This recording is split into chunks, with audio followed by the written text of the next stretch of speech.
Okay, so good morning. First of all, I'd like to thank the organizers for inviting me to give this lecture. And I'm going to talk about Parkinson's disease in advanced stages.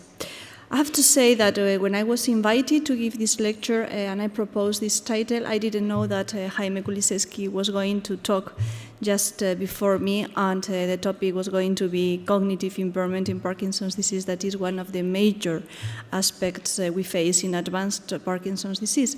So I've modified a bit my presentation, and I'm going to talk about cognitive impairment and dementia, because it's almost impossible to talk about advanced Parkinson's disease without touching this important aspect.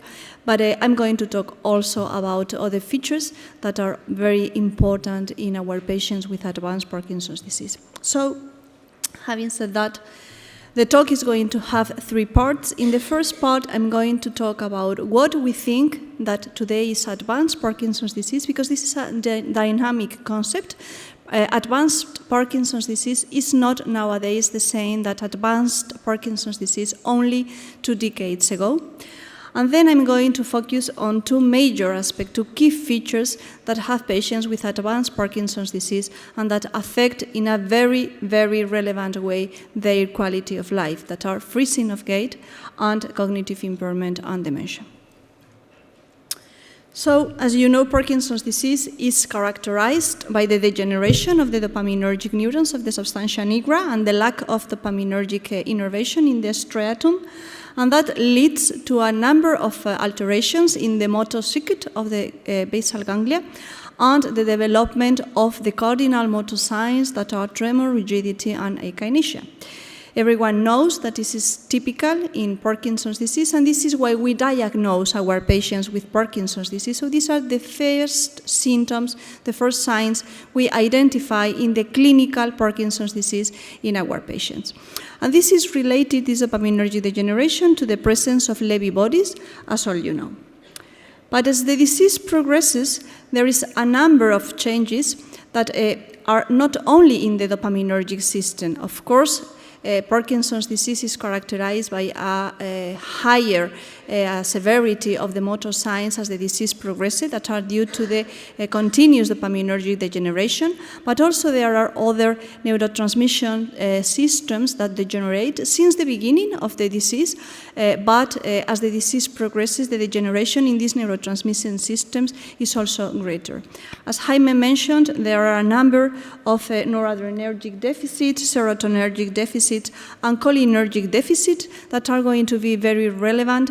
And in advanced Parkinson's disease, all these deficits are definitely greater than at the beginning of the disease, and they account for a number of symptoms, mainly non-motor symptoms, as Jaime mentioned, apathy, depression, etc., that I'm not going to talk about. But in addition to these neurotransmission deficits, these patients in advanced stages have a spreading of the Lewy body pathology. At the beginning, you know that Lewy bodies are restricted to the brainstem and other subcortical structures, but as the disease progresses, Lewy body spreads to the amygdala and to the cortex, to the neocortex, following the Braak stages, not in all, but in many patients, let's say that in a good number of patients. But not only there is this pathology, also we have this Alzheimer's disease pathology, neurofibrillary tangles, and beta amyloid plaques. So we have this pathological progression in Parkinson's disease, and of course the evolution of Parkinson's disease in relation to the underlying pathology is going to have different stages. At the beginning, as I said, the cardinal motor signs are the major features of Parkinson's disease that are mainly due to the dopaminergic degeneration and easy to treat. With dopaminergic reposition, we are going to improve, very importantly, these motor signs, and patients are going to have a practically normal life, and the quality of life is really, really improved. But after 5-10 years of evolution, this stable improvement that our patients get with dopaminergic replacement therapy is going to suffer a number of problems, and patients start to have what we call complications, motor complications, that is fluctuations in their motor state in relation to the intake of the dopaminergic drugs, but also dyskinesias, that is involuntary movements that they can't control when they are under the effect of the levodopa. levodopa treatments. And this is a very severe problem that our patients have after a number of years of dopaminergic degeneration and chronic dopaminergic replacement therapy. And that is what was called advanced Parkinson's disease just 2 decades ago. But at that time, also, the surgical treatment with deep brain stimulation of basal ganglia, mainly the subthalamic nucleus, but also the globus pallidus internus, changed completely the scenario of Parkinson's disease and have changed what we now call advanced Parkinson's disease. Why? Because this is what a patient with Parkinson's disease without levodopa treatment and without the stimulation looks alike. You can see that this is a very bradykinetic patient. You can see problems in gait. You can see the rest tremor he has in his right arm. A lot of motor signs, easy to define that this patient has Parkinson's disease. This patient has more than 10 years of evolution of the disease, and these are the major problems. This is the off condition without treatment, without drugs, without DBS. The deep brain stimulation is switched off at this time. But when we start stimulation, you can see here, the change is dramatic. So this is only under the effect of deep brain stimulation of the subthalamic nucleus. And this is a continuous state. It doesn't matter if the patient has taken levodopa or not. This is a continuous state. So as you can see, the motor fluctuations and dyskinesias are completely abolished in these patients or very significantly reduced, and the quality of life and the problems these patients had are solved. So we go to the next scenario, that is that we are attending these patients years after surgery, and we are facing a new phase of the disease. That is what we now call advanced Parkinson's disease, and that is mainly psychiatric complications, visual hallucinations, cognitive impairment and dementia, postural instability and falls, and freezing of gait. That are not related to the dopaminergic deficiency, are mostly related to cholinergic deficiency, other neurotransmission systems, and extensive proteinopathy, Lewy body, and Alzheimer's disease. And all these abnormalities lead to gray matter dysfunction and degeneration, as we can see in several studies, and some of them I will show you. Of course, there are other features in advanced Parkinson's disease, such as autonomic problems, camptopcornea, fixed postures, muscle wasting, sleep disturbances, depression, but I'm going to focus today in freezing of gait and cognitive impairment and dementia. So, starting with gait disturbances in Parkinson's disease, there are 2 major phenotypes of gait problems in Parkinson's disease. The first phenotype in the early stages of the disease is a hypokinetic pattern of gait, and this pattern is a short-stepped, shuffling gait with reduced velocity and without proper movement of the arms, that responds very well to the dopaminergic treatment because it's mainly due to bradykinesia. Okay? It improves very well with the dopaminergic treatment, and patients are able to walk normally. But as the disease progresses, patients start to have this other pattern. This is freezing of gait. The patient has difficulties initiating and maintaining gait. The feet are glued to the ground. They have this incapacity to start movement and to maintain movement. And this doesn't respond very well to levodopa or to the brain stimulation. At the beginning of this phenomenon, in the earliest stage of this problem, there is an improvement with drugs, with dopaminergic treatment, but as the disease progressing, the improvement of this phenotype is not longer, is not sustained, okay? So this is a problem we have in our patients, and we don't know really how to solve. I have to say that this problem doesn't correlate, freezing of gait doesn't correlate with rigidity and with bradykinesia. It's a different motor sign and doesn't respond to levodopa, as I mentioned. So probably freezing of gait is a distinct motor feature of Parkinson's disease with a different pathophysiology. I don't know what is going on here. Okay. So how can we understand better the pathophysiology of this problem? We have several approaches, of course, imaging approaches, as I will show you later, but also neurophysiological approaches. And neurophysiological approaches are more restricted. It's more difficult to study neurophysiologically this problem because we don't have access to the brain of these patients. We can study the legs of this patient, that is whose legs are glued to the ground. But Taking advantage of deep brain stimulation, we are able to study the activity of the subthalamic nucleus when we have the electrode for chronic stimulation, for deep brain stimulation, implanted in the subthalamic nucleus. Because we can make these bipolar derivations between two consecutive contacts, and we can record the neuronal activity of the neurons of the subthalamic nucleus surrounding this area. So we have 3 channels recording the neuronal activity of the subthalamic nucleus. And simultaneously, we can record the EEG activity in the primary motor cortex, but also in the premotor cortex. So we studied patients with and without freezing of gait through this method. And one important thing is that patients with Parkinson's disease, when they are in the off state, have mainly a beta band activity. The oscillatory activity that predominates in the off state is the beta band activity. But this beta band that you can see here, this is the off recording, the beta band, has 2 components, a low frequency and a high frequency beta band. The low frequency improves, is almost suppressed with dopaminergic treatment, while the high frequency is not modified with dopaminergic therapy or is very mildly modified. And in addition, low beta activity correlates with the severity of rigidity and bradykinesia.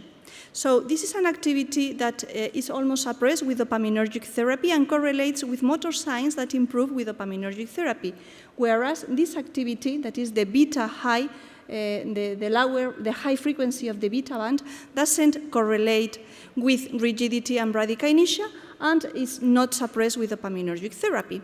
So we thought that probably freezing of gait might be related to this high beta activity. And we studied specifically these 2 activities of the beta band, these 2 frequencies of the beta band in patients with freezing and without freezing of gait that had been operated with subthalamic stimulation.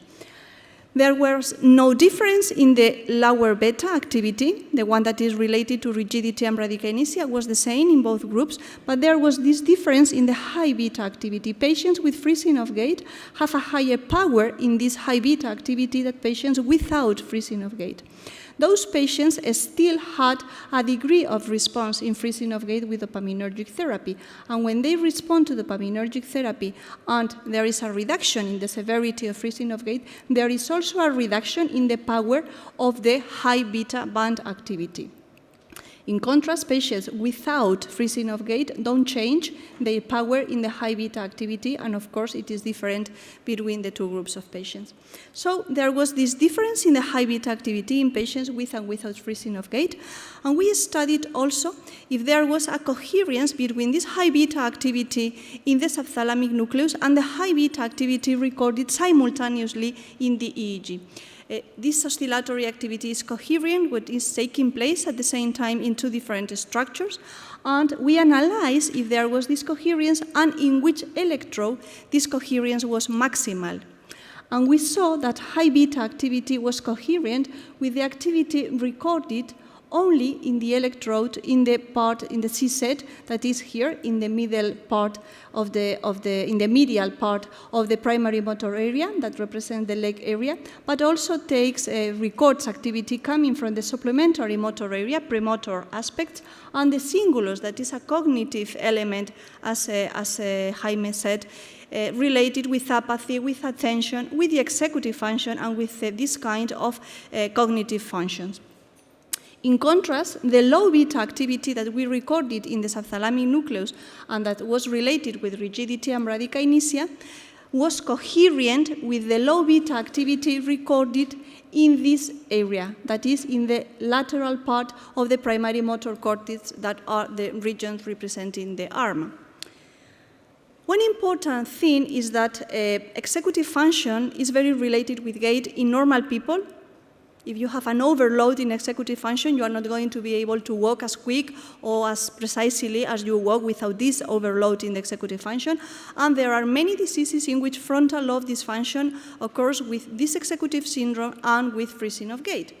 And it's known that patients with Parkinson's disease and freezing of gait usually have a dysexecutive function. So we saw if these patients also had this problem, and it was the case. Patients with freezing of gait have worse executive function in 2 tests of executive function. Very importantly, in semantic fluency test, that, as you remember, was one of the predictors of dementia in the Williams-Gray study. That is a very classical and important study. So we found that not only these patients were different from the cognitive point of view only in the executive syndrome, they don't have any other difference in the cognitive domains, but also this dysfunction correlated with the high beta power, with the power in the high beta band. Okay? So this is important because we have a relationship between an executive function and a cognitive function, a motor function, both in advanced Parkinson's disease, both interrelated in this specific problem. What are the imaging studies telling us about freezing of gait? Okay, if we look to the brain matter atrophy, to the gray matter atrophy and to the DTI studies, there are some studies showing that there is an atrophy in the frontal and parietal cortex. Interestingly, in the left side, this is going back to the laterality that yesterday we saw for the MCI patients in the Vallecas study. And there was also a correlation between the atrophy in these regions and the severity of freezing of gait as evaluated with a typical scale of freezing of gait. Not only in the cortex there is this atrophy, also in the PPN, the pedunculopontine nucleus, that belongs to the mesencephalic locomotor region, that is a key structure in the automatic gait, there is an atrophy. And also DTI has shown that there is a reduction in the white matter density of fibers that are arising from the right pedunculopontine nucleus. So there are structural alterations in regions that are involved in gait, frontal regions, parietal regions, but also in the mesencephalic locomotor region, not only in gray matter, but also in structural connectivity. Going to functional studies, there are some interesting functional studies that has been conducted in these patients, and this is an interesting study that using a virtual imaging paradigm, patients have to arrest or have to walk while they are being scanned. They have been scanned, and there is a bolt activation and deactivation during the contrast of motor arrest and walking in these patients. You can see here in blue the areas that are deactivated, that are the caudate, basal ganglia, okay, and the sensory motor cortex. You know that the caudate is the striatal structure receiving projections from the frontal areas, not the primary motor cortex, but the anterior areas of the frontal cortex.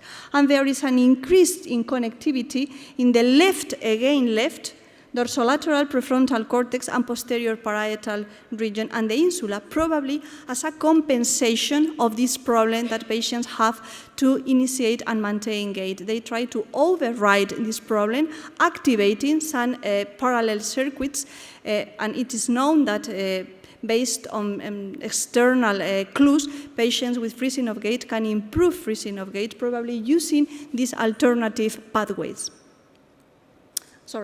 Again, this study also shows that there is an activation of the mesencephalic locomotor region in these patients. So the conclusion of this first part is that patients with freezing of gait have maximal coherence to signals taking place at the same time in different regions. So patients with freezing of gait have maximal coherence in the high beta activity, not in the low, in the high beta activity between the subthalamic nucleus and the midline cortex that takes the neuronal activity of the supplementary motor area, the leg area of the primary motor cortex, and the cingulus, which in turn correlates with executive function.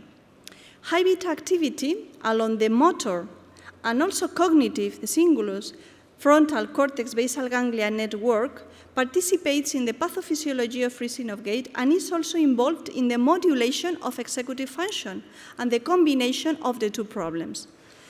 structural and functional changes in the frontal and parietal cortex, and also in the PPN and basal ganglia identified in MRI studies support the physiological observation indicating a dysfunction of these pathways. So corticostriatal, PPN, and basal ganglia dysfunction all together interacting in different functional ways in patients with freezing of gait.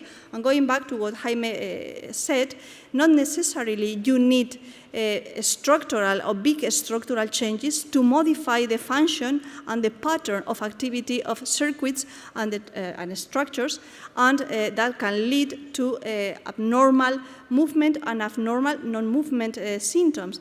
It's very well known that there is clearly functional differences in the on and off motor state in the motor circuit. So this is in line with these problems, but in other oscillatory activity. Jumping to mild cognitive impairment and dementia, I'm not going to explain what mild cognitive impairment, is. You all know what it is. And as you know also, it's a risk factor for dementia in Parkinson's disease. There are a few longitudinal studies in patients with PD and MCI, but using the task force criteria that I'm not going to explain because this is a consensus for the criteria we are going to use when we are defining mild cognitive impairment, we have undertaken this study, and it's longitudinal study with patients with normal cognition and patients with mild cognitive impairment, re-evaluated 3.5 years after the first examination. And we have seen that 42% of patients with mild cognitive impairment develop dementia, while only 4% of patients with normal cognition develop dementia. This is in line with several other studies, so definitely mild cognitive impairment is a risk factor. It doesn't mean that all patients are going to have dementia, but it's a risk factor, and we have to dip into what mild cognitive impairment is and the pathophysiological mechanism underlying mild cognitive impairment. So we have studied this through FDG PET to see the metabolism in the brain of these patients, and also through MRI to see the gray matter density, and we have compared the hypometabolism and the gray matter atrophy these patients with mild cognitive impairment have and patients with dementia have. Focusing on the PET studies, the FDG uptake, we have seen that patients with dementia in comparison with control subjects have this abnormal FDG uptake, this hypometabolism in the parietal, temporal, occipital cortex, and also in the frontal lobe. Patients with mild cognitive impairment compared with controls have, of course, a big difference in the areas we detect. There are hypometabolism in restricted areas in the angular gyrus, in the occipital cortex, and in small areas of the temporal and the frontal lobe. But when we compare patients with mild cognitive impairment and dementia to see where are the difference in hypometabolism between these two groups of patients, we observed that in patients with dementia, hypometabolism is greater than in patients with mild cognitive impairment, but in the posterior territories, in the parietal cortex and in the occipital cortex and this posterior part of the temporal cortex, in line with cognitive studies that are telling us that let's say the point where mild cognitive impairment converts to dementia is when important posterior cortical deficits are taking place. But if we compare the hypometabolism of these patients with the atrophy of these patients, we can see the following. Because the question is, hypometabolism is a reduction of function, okay? But is this due to atrophy, or there is something else in hypometabolism? We can say that hypometabolism and atrophy is the same. Those regions that are hypometabolic are because they are atrophic, there is a loss of gray matter density, or hypometabolism or something else than atrophy. So this is the figure of the hypometabolism in patients with dementia. You have seen it before. And this is the figure for atrophy in patients with dementia. You can see that hypometabolism is higher than atrophy. So if we compare directly hypometabolism and atrophy, we see that hypometabolism is higher than atrophy, exceeds atrophy in these regions, whereas atrophy only exceeds hypometabolism in a tiny region of the temporal lobe. So definitely hypometabolism doesn't coincide with atrophy areas all the time. There are some areas where they coincide, but there are some areas where they don't coincide. The patient doesn't have atrophy, but has hypometabolism. When we do this in patients with mild cognitive impairment, we have here the hypometabolism, as I showed you before, and here we have the atrophy pattern. Again, we can see that these patients have less atrophy than hypometabolism, and of course, both of them are lower in patients with mild cognitive impairment than in patients with dementia. But when we compare in patients with mild cognitive impairment hypometabolism atrophy for the same purpose, to see if every region of hypometabolism coincides with regions of atrophy or there is something else, we see that hypometabolism was higher than atrophy, exceeds atrophy in these regions. So atrophy is much less than the regions where these patients have hypometabolism without atrophy. And going into detail in the major findings, if we see to the areas where patients with mild cognitive impairment have only hypometabolism, and you see the regions where patients with dementia have atrophy, you can find some similarities. This region with hypometabolism only, MMCI, has atrophy in patients with dementia. This region with hypometabolism has atrophy in patients with dementia. This region, the same. And surrounding these regions of atrophy, there are hypometabolism in patients with dementia. So if we merge the images of hypometabolism and the images of atrophy in patients with MCI and dementia, we can see that what is only hypometabolism in mild cognitive impairment transforms in a core of atrophy in patients with dementia that is surrounded by a big area of hypometabolism. Here we have the same, a small atrophy and hypometabolism, higher atrophy, but a big region of hypometabolism surrounding the core of atrophy. So our hypothesis is that hypometabolic areas observed in the group with mild cognitive impairment have been replaced by atrophy in patients with dementia, which at the same time are surrounded by extensive zones of hypometabolism. This is spreading, the hypometabolism is spreading, and probably with time, these regions of hypometabolism will become atrophic. So to conclude, FDG PET studies clearly says only function that dementia with respect to MCI in PD is characterized by cerebral hypometabolism in the parieto-occipito-temporal junction and less in frontal lobes, according with the cognitive deficits we have in those patients that are characterized by dementia in contrast to patients with MCI. But when we compare the two techniques, FDG and MRI, in PD and MCI patients, what predominates is a hypometabolic state, a dysfunctional state. There are few areas of atrophy, whereas in PDD patients, these hypometabolic areas observed in the group of MCI have been replaced by areas of atrophy which were surrounded by extensive areas of hypometabolism. So our hypothesis is that hypometabolism and atrophy might represent two steps of the same process, initiated with a reduction of cortical glucose intake and evolving towards a decrease in gray matter volume, which appears to expand in an exocentric pattern as cognitive decline progresses, mimicking the concept of ischemic penumbra for stroke. And I think that this is a good thing, because this is an opportunity to treat our patients. If there is something that is leading to functional problems, but still they don't have lost the volume, we have a window, a time window, to improve this functional problem they have and to avoid the progression to a definitive structural change that would be atrophy. So I think this is the last slide. This is the group. Okay, so thank you very much for your attention.